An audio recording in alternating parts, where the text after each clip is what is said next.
Salam sejahtera untuk kita semua. Saya berharap semua kita dalam keadaan yang baik dan sehat-sehat saja. Sebentar lagi kita akan mendengarkan firman Tuhan, namun sebelumnya mari kita berdoa. Tuhan, terima kasih untuk malam ini, hari yang indah, ada waktu untuk kami boleh belajar firman-Mu. Tolong kami untuk mengerti dan memahaminya dengan benar. Bantu saya untuk bisa menyampaikannya juga dengan baik. Dalam nama Tuhan Yesus kami berdoa. Amin. Tema khotbah atau sharing saya malam ini adalah meneladani karakter Kristus.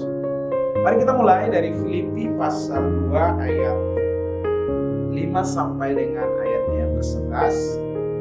Saya akan mulai membaca dari ayat 5 sampai ayat ke-8 terlebih dahulu.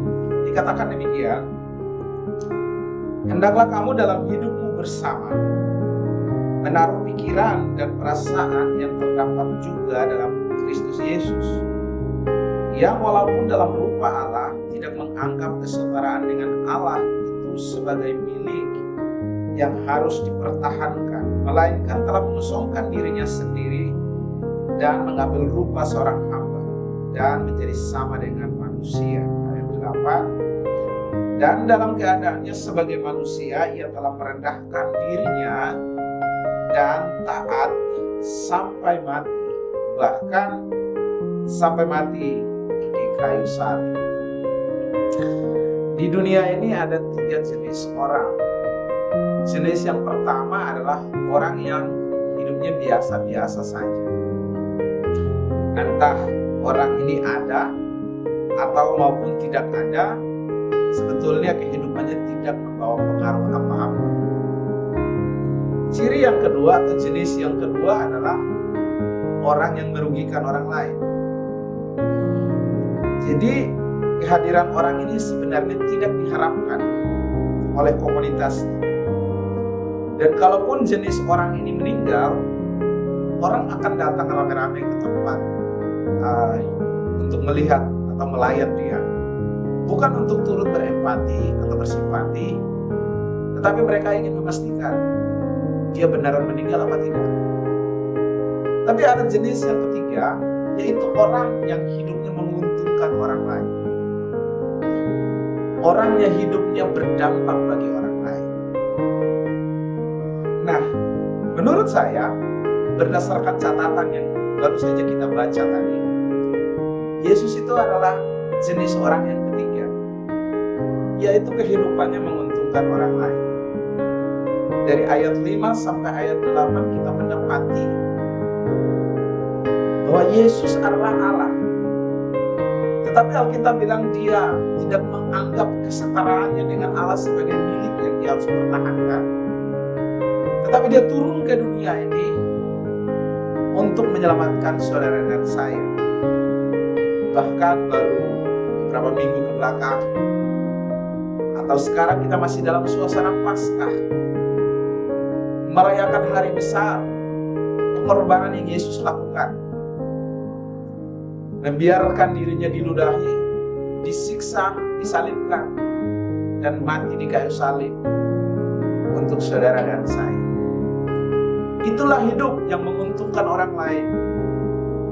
Dan di dalam ayat 5 kita semua diingatkan untuk memiliki pikiran, perasaan, atau seperti tema saya malam ini, memiliki karakter seperti Kristus.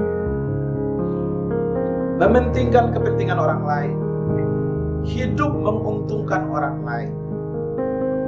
Dan saya berharap pesan saya malam ini yang pertama adalah hiduplah seperti Kristus, yaitu mengutamakan kepentingan orang lain, mendahulukan orang lain.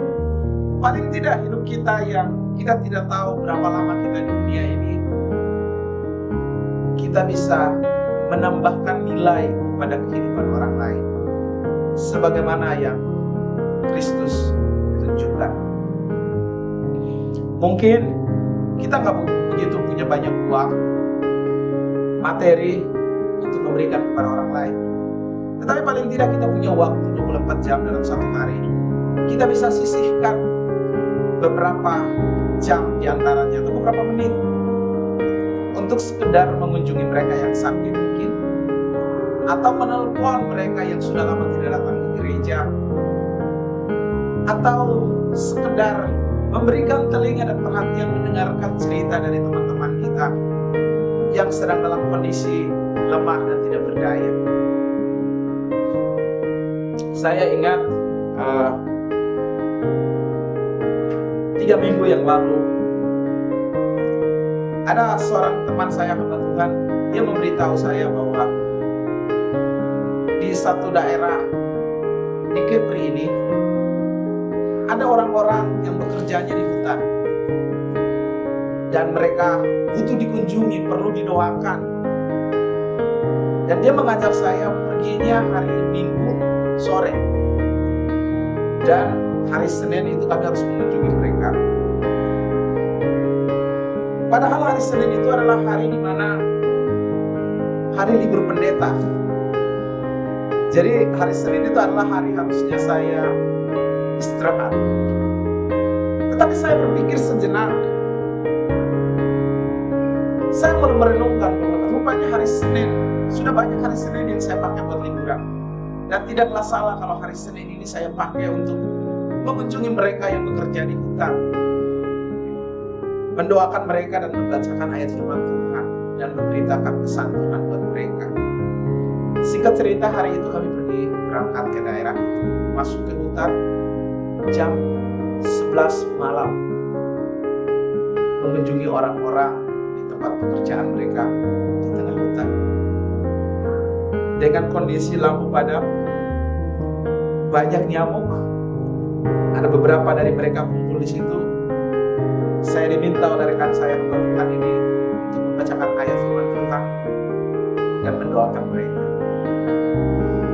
Setelah melakukan itu di perjalanan pulang ke hotel atau tempat penginapan kami, saya merasakan sukacita yang begitu besar. Di sini saya menemukan bahwa ada kebahagiaan yang didapatkan bukan karena kita memiliki uang yang banyak, tapi bagaimana punya hati sekedar mengunjungi orang-orang itu dan mendoakan mereka. Dan itu yang saya pelajari daripada Yesus. Dia berani tinggalkan kenyamanan dia. Dia tinggalkan surga yang begitu besar, mengunjungi kita yang dia melakukan yang terbaik. Sebentar lagi kita akan liburan. Buat saudara yang pergi liburan, mungkin saudara perlu meluangkan waktu di jam-jam liburan saudara. Saudara teringat kepada orang-orang atau keluarga saudara yang perlu didoakan, perlu dengarkan Injil. Gunakan waktu itu untuk kunjungi mereka. Sebagaimana Yesus sudah lakukan, belajarlah daripada dia. Hal kedua yang ingin saya sampaikan dari ayat 8 adalah, dan dalam keadaan sebagai manusia, ia telah merendahkan dirinya, mati di kayu salib. Tidak mudah untuk merendahkan status, merendahkan diri. Ini sebuah tindakan kesengajaan. Ini pilihan yang Yesus ingin lakukan. Dia pengen menurunkan standar dia sebagai Allah dan mau merendahkan dirinya untuk bertemu dengan kita.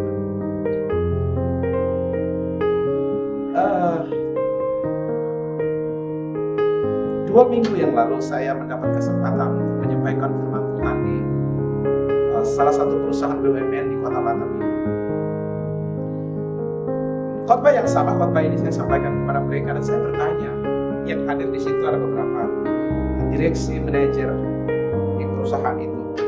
Saya bilang, semisalkan ada tawaran di satu pulau terpencil di provinsi Kepri ini, yang bukan di Kota Batam, apakah saudara ingin mau pergi ke sana? Dan di antara sebagian besar yang hadir mereka bilang, kami tidak mau, kami akan berpikir panjang. Karena itu pergi ke kampung. Kenapa? Karena kita sudah terbiasa hidup nyaman. Artinya sekedar pindah dari Kota Batam keluar ke pedesaan itu gampang. Hitungan matematika kita mulai keluar, mulai mikirin bagaimana dengan sekolah anak-anak. Apakah mereka mendapatkan pendidikan yang sebagus di Kota Batam? Apakah kita punya tempat-tempat rekreasi, kafe yang bagus seperti di Batam? Tentu tidak didapatkan di daerah-daerah atau di pulau-pulau yang bukan Batam. Tetapi yang kita pelajari daripada Yesus di sini adalah Dia berani meninggalkan kenyamanannya, statusnya yang tinggi, dan dia mau merendahkan dirinya untuk mengunjungi orang-orang yang ada di dunia ini. Dan dia bukan sekedar melakukan itu, dikatakan bahwa dia taat dan bahkan sampai mati. Bapak, Ibu, dan saudara-saudari, saya tidak tahu sudah berapa banyak firman Tuhan yang saudara dengar. Dari saudara kecil sampai usia saudara hari ini. Ada satu pesan saya malam hari ini. Belajarlah daripada Yesus. Taatlah terhadap setiap pesan Tuhan yang sudah saudara dengarkan. Berminggu-minggu saudara ada di gereja mendengarkan firman Tuhan. Maka saudara sudah melupakan.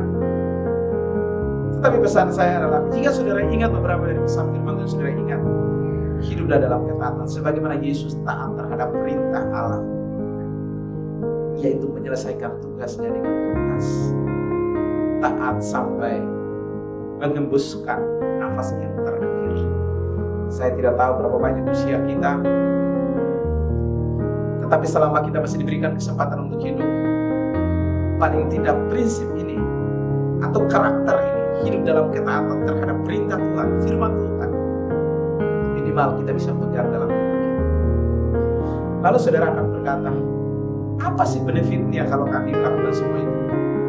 Apa yang akan kita dapatkan kalau hidup dalam merendahkan diri dan hidup dalam ketaatan? Saya suka dengan pesan firman Tuhan malam ini, khususnya ayat 9-11. Paling tidak kita akan menemukan benefit, manfaat yang akan kita dapatkan kalau kita mau belajar daripada Yesus, yaitu hidup merendahkan diri dan hidup dalam ketaatan. Mari kita dengarkan ayat 9-11, dikatakan, itulah sebabnya, artinya inilah akibatnya atau inilah dampaknya, Allah sangat meninggikan dia dan mengaruniakan kepadanya nama di atas segala nama. Kalau saya boleh pakai bahasa sederhana atau bahasa saya, akibat daripada merendahkan diri sama hidup dalam ketaatan ini membuat Yesus mendapatkan promosi. Tuhan yang kasih, Allah yang memberi dia nama di atas segala nama. Yesus gak harus sibuk mencari bagaimana supaya dia dipromosikan. Tidak. Dia gak melakukan itu selama 33,5 tahun dia di bumi. Dia gak melakukan itu. Dia cuma melakukan perintah Bapaknya, agenda tujuannya. Dan ayat ini bilang, Tuhan sendiri yang meninggikan dia, mendapatkan promosi. Mungkin di antara saudara sudah bekerja bertahun-tahun dan mendapatkan peningkatan dalam hidup. Mungkin pesan yang baik malam ini adalah coba belajar daripada Yesus. Jangan sibuk untuk bagaimana supaya saudara diangkat, tetapi sibuk saja mengerjakan tugas saudara. Dan peningkatan, promosi itu akan mengikuti. Tetapi kalau kita sibuk mencari promosi dan peningkatan, pada saat kita nggak mendapatkannya, yang pasti kita akan kecewa. Ayat 10, supaya dalam nama Yesus bertekuk segala yang ada di langit dan yang ada di atas bumi dan yang di bawah bumi, dan segala lidah mengaku Yesus Kristus adalah Tuhan, bagi kemuliaan Allah Bapa. Saya suka kalimat-kalimat yang ada dalam ayat 9-11 itu. Kalau bisa disimpulkan dengan sederhana, saya akan katakan begini. Kunci untuk mendapatkan promosi, peningkatan dalam hidup adalah dengan meneladani karakter Kristus. Ada dua yang kita dengar malam ini. Satu, merendahkan dirinya. Dan yang kedua, taat terhadap perintah Tuhan. Semoga apa yang saudara dengar malam ini bisa menolong saudara untuk mengalami peningkatan dalam hidup. Saudara tidak perlu membuang-buang energi untuk hal-hal yang bisa datang sendiri. Promosi itu sesuatu yang datang sendiri, itu cuma akibat sekunderi dari apa yang dikerjakan. Kalau kita mengerjakan ini, maka akibatnya pasti dengan sendiri. Tuhan Yesus menolong kita semua. Mari kita berdoa. Tuhan, terima kasih untuk malam ini. Baru saja minggu kemarin kami merayakan Paskah, dan hari ini berita mengenai pengorbanan Tuhan, karakter Kristus masih kami dengarkan lagi. Tuhan, kami tahu tidaklah mudah untuk merendahkan diri kami, dan tidak mudah juga untuk hidup senantiasa taat terhadap perintah-Mu ya Tuhan.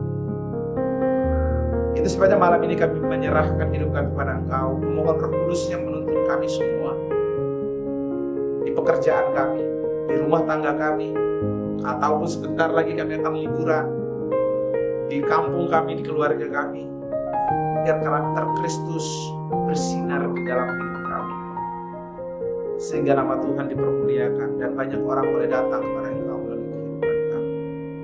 Terima kasih Tuhan untuk teladan yang sudah Engkau berikan, teladan yang sudah Engkau ajarkan lebih dahulu dalam hidup kami ya Pak. Dalam nama Tuhan Yesus kami berdoa, amin. Tuhan Yesus memberkati.